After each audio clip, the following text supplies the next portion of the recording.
সহিহ হাদিস একাধিক বিশুদ্ধ কিতাবে বর্ণিত, বুখারী সহ, যে দিন যত যাবে তত মানুষ নিম্নমানের হবে, জমানায় অশান্তি বাড়বে, আর যত পিছনে যাব তত শান্তি বেশি, ভালো মানুষ বেশি। ইমাম হাকিম তিরমিজি রাহমাতুল্লাহি আলাইহি হাদিস শাস্ত্রের এক মহাপুরুষ ছিলেন। তুরমুজ শহরে ওনার বসবাস ছিল, এই জন্য তিরমিজি, হাকিম তিরমিজি। তিনি ডাক্তারও ছিলেন। ডাক্তারি জ্ঞান যেটা মেডিকেল সায়েন্স, এইটাও উনি শিখেছিলেন ওই জমানায়।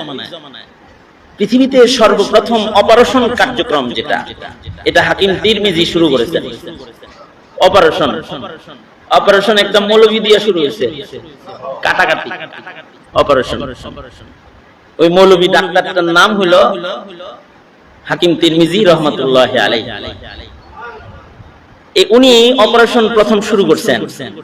এখন তো অ্যানাস্থেসিয়া দেয়, অবাস করে লয়, ইনজেকশন দিয়ে অবাস করে লয়, তো টের পায় না। যেমন আমার এই জেলখানায়, শেখ হাসিনার জেলখানায় এগুলো পচে গেছে, এই যে দাগ দেখা যায় না, এই পুরাটা পচে গেছে।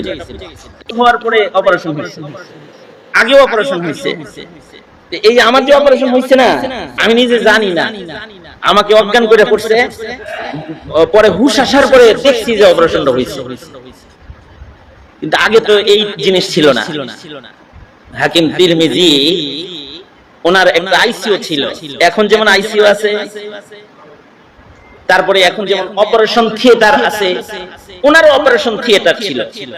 এখনো যারা উজবেকিস্তান সফরে যায়, তারা ওই তুরমুজ শহরে গেলে হাকিম তিরমিজির সেই থিয়েটার দেখতে যায়। মাটির নিচে ঘর, যেটা উনি থিয়েটার বানাইছিলেন, অপারেশন থিয়েটার, যাতে করে বাহিরের চার মানুষের দেহের ভিতরে প্রবেশ না করে, মাটির নিচে উনি অপারেশন কার্য সম্পাদন করতেন। আশ্চর্য বিষয় হইল, আগের জমানার মানুষ কত ভালো ছিল। আজব বিষয় হলো, যখন উনি অপারেশন শুরু করতেন, এর আগে রোগী যদি হাফেজ সাহেব হইতো, তাহলে তাকে বলতেন কোরআন পড়ো, সে কোরআন তেলাওয়াত শুরু করে দিত। আর তাছাড়া সাধারণ পাবলিক হইলে তাকে বলতেন জিকির করো, জিকির শুরু করায় দিতেন। জিকির করতে করতে মানুষের আগের যুগে জিকিরে তিলাওয়াতে মন কত ছিল। হযরত আলীর তীর বাইর করছে তো নামাজরত, নামাজ কত ভালো ছিল। তো হাকিম তিরমিজি তিলাওয়াতে লাগায় দিতেন আর জিকির শুরু করে দিতেন নিজেও, ওনার সাথে রোগীও জিকির করতে থাকতো। জিকির চলতো, অপর দিক দিয়ে অপারেশন শেষ হয়ে যেত, রোগী টের পাইতো না কোন দিক দিয়ে কাটাকাটি করছে। এটা বুঝার জন্য এলাকায় যারা হাজামেরা বাচ্চাদেরকে মুসলমানি করায়, আজাম বেটা আছে না, আজাম বেটা, এখনই না ডাক্তার দিয়া অবাস করে তারপরে মানে মুসলমানি করে। কিন্তু এই আমাদের যুগে, যেমন আমারে মুসলমানি করাইছে যখন, তখন তো আজামে করাইছে। তো দাদা চোখ ধরছে, তো দাদার আবার হাত কাঁপতো, তো আমি চোখের ফাঁক দিয়ে, আঙ্গুলের ফাঁক দিয়ে দেখতেছি সব কি হইতাছে। হাজামে যখন টের পাইছে আমি দেখতাছি, তখন আমারে কয় আমার দিকে তাকাও, তো হের দিকে তাকাইছি। হে বিভিন্ন কলমা টলমা পড়ায়, আশহাদু আল্লা ইলাহা ইল্লাল্লাহ, তারপরে বিভিন্ন কবিতা পড়ায়, কয় আগম বাগম, এই যা আছে না এগুলো কয় টয় কইতে কইতে কাম সারে আলাইছে। হাজামের এই মন্ত্র পড়ার ভেতর দিয়ে যদি বাচ্চাদের নুনকে টালান যায়, এটার যদি একটা তাসির থাকে যে মানুষের দিল পাল্টায় ফেলায়, তাহলে জিকিরের তাসির কত, তিলাওয়াতের তাসির কত। এই হলো হাকিম তিরমিজি রাহমাতুল্লাহি আলাইহি। তো উনি যখন নওজোয়ান যুবক, তো হাকিম সাহেব ওনাদের কাছে তো রুগী টুগী আইবই কিছু। একটা যুবতী মহিলা, এলাকার সুন্দরী মহিলা আছে, বোরকা টোরকা পইরা রুগী সাজা আইছে। আয়েশা বলে কি, হাকিম সাহেব আমার রোগটা সেনসিটিভ রোগ, সবার সামনে বলা যাবে না, অন্য রোগীগুলা শেষ হোক তারপরে আমারটা বলি। হাকিম সাহেব চিন্তা করলেন লজ্জাস্কর কোনো কথা হইতে পারে, সবাই জাগা, তারপরে এই যুবতীরে তার কথা শুনি। যখন সব চলে গেছে, এই রোগী আস্তে করে যে দরজার খিল লাগায় দিছে, খিল লাগায় দিয়ে কয় আমার তো দেহের রোগ না, আমার হলো প্রেমের রোগ, আমি আপনাকে ভালোবাসি। আপনি আমাকে বিয়ে করে বিয়ের আগে একটা পাত্রীকে দেখতে হয়, এই যে নেন আমারে দেখালাম মানে নিজের পর্দা সরায় দিচ্ছে। হাকিম তিরমিজি তো চিৎকার শুরু করছে, লা হাওলা ওয়ালা কুওয়াতা ইল্লা বিল্লাহ, নাউযুবিল্লাহ নাউযুবিল্লাহ, কে আসো শয়তান ঢুকছে, এগুলা বলতেছেন। আমার হুজরায় শয়তান ঢুকে পড়েছে। মহিলা ভয়ে তাড়াতাড়ি নিকাব সরায়া দরজা খুলে দিছে, লোকজন আসছে, লোকজন বুঝে ফেলাইছে উভয় মুত্তাকি তো, এই কারণে মনে হয় কোনো ওয়াসওয়াসা আসছে দেখা তাড়াতাড়ি রোগীরে যাইতে গেছে, এই রোগী জান কা আপনি, হ্যাঁ চিকিৎসা হয়ে গেছে, জায়গা রোগী গেছে। হাকিম তিরমিজি 40-50 বছর পরে যখন উনি বুড়া হয়ে গেছেন, এর থেকে 30 বছর 35 বছর 40 বছর পরে যখন উনি বৃদ্ধ হয়ে গেছেন, চুল দাড়ি পেকে গেছে, দেহ দুর্বল হয়ে গেছে, কিন্তু উনি আসরের নামাজের সময় এই বুড়া বয়সে ওযু করতেছে আর মিসওয়াক করতেছে, ওযুর পানি পাশে আছে, মিসওয়াক করতেছে। মিসওয়াক করতে করতে ওনার দিলটা হঠাৎ করে 35 বছর পিছনে চলে গেছে। ওই যে ঘরের ভিতরে বেডি ঢুকছিল একটা, এখন মনে মনে চিন্তা করতেছে আল্লাহ তো গাফফার, কি চান্সটা হারাইছি, কামটা সাইরা আল্লাহ দিতাম, তারপরে তওবা করে আল্লাহ দিতাম, মনে মনে করতেছে। এটা কল্পনার ভিতরে আসতেছে। এটা যখনই কল্পনাটা আসছে, হাকিম তিরমিজি তো আবার হুশে চলে আসছে। হুশে আইসা যে মসজিদে ঢুইকা রুনাজারি শুরু করছে, হায় হায় আগে কি ছিলাম এখন কি হইলাম, কলবের এত অবনতি হইছে, এই অবস্থায় যদি মরি তাইলে তো আফজাল হালতে মৃত্যু হইল না, মফজুল হালতে মরণ হইছে। আগে না হালত ভালো ছিল যে নারী ঢুকছে আর চিল্লাইছি, এখন ওযু করতে যায় বেটির কথা কল্পনা করি, আর কান্না শুরু করছে। কানতে কানতে খাবার দাবার বন্ধ। এক পর্যায়ে হাকিম তিরমিজি না খেয়ে রুনাজারি করতে করতে ঘুমায় পড়েছেন। ঘুমের ঘরে স্বপ্নে দেখেন সাইয়্যিদুল মুরসালিন মুহাম্মাদুর রাসূলুল্লাহ সাল্লাল্লাহু আলাইহি ওয়াসাল্লাম আসছেন। আয়েশা বলতেছেন, হাকিম তিরমিজি কাঁদো কেন, এত চিন্তিত কেন? তিরমিজি বলে, আল্লাহর নবী আগে ঈমান ভালো ছিল, এখন খারাপ হয়ে গেছে, এরকম হলাম কেন? আল্লাহর রাসূল বলেন, কল্পনা না করছো, কল্পনায় তো আর গুনাহ লেখা হয় না, এত পেরেশান হইছো কেন? তুমি কি গুনাহ করছো নাকি আগের কল্পনা করছো, তাই কল্পনাটাই আসলো কেন? আল্লাহর রাসূল বলে, এটা তোমার দোষ না। তুমি যে নবুয়তের আলো থেকে 30 বছর দূরে সরে গেছো, 30 বছর আগে তুমি নবুয়তের আলোর কাছাকাছি ছিলা, 30 বছর পরে পয়গম্বরের যুগ তোমার থেকে দূরে চলে গেছে, তুমি কিয়ামতের নিকটবর্তী হয়ে গেছো। শুধু তুমি নও, সব মানুষের দিলের হালত কমজোর হয়ে গেছে। এইভাবে কিয়ামত পর্যন্ত সময় যাবে আর মানুষের এরকম অবনতি হতে থাকবে।